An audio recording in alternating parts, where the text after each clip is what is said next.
Dan Ariely, one of the great economists of our time, he and 3 colleagues did a study with some MIT students. They gave these MIT students a bunch of games that involved creativity and motor skills and concentration. And they offered them for performance 3 levels of rewards.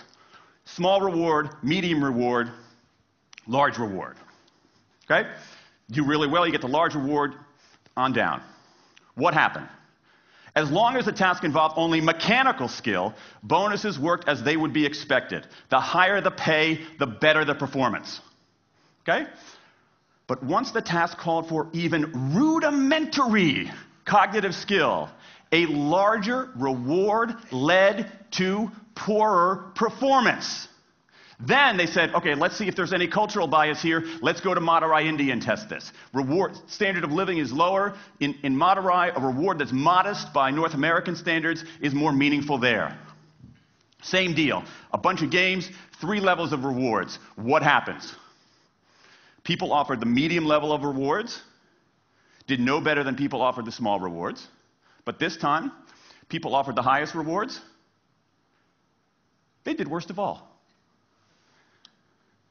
In 8 of the 9 tasks we examined across 3 experiments, higher incentives led to worse performance.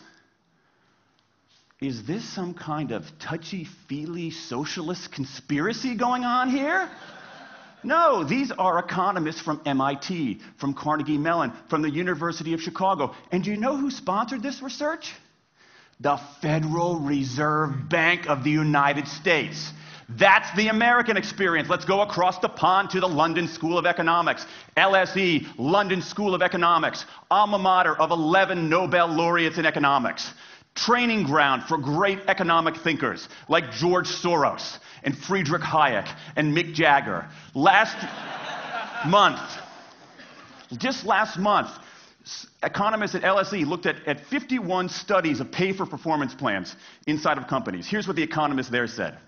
We find that financial incentives can result in a negative impact on overall performance. There's a mismatch between what science knows and what business does.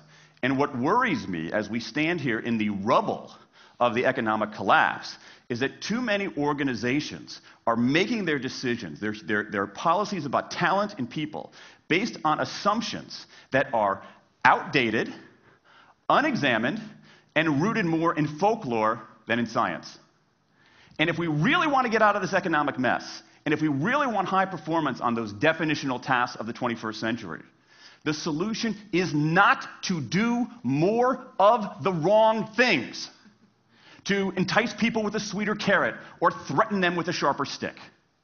We need a whole new approach. The good news about all this is that the scientists who've been studying motivation have given us this new approach. It's an approach built much more around intrinsic motivation, around the desire to do things because they matter, because we like it, because they're interesting, because they're part of something important.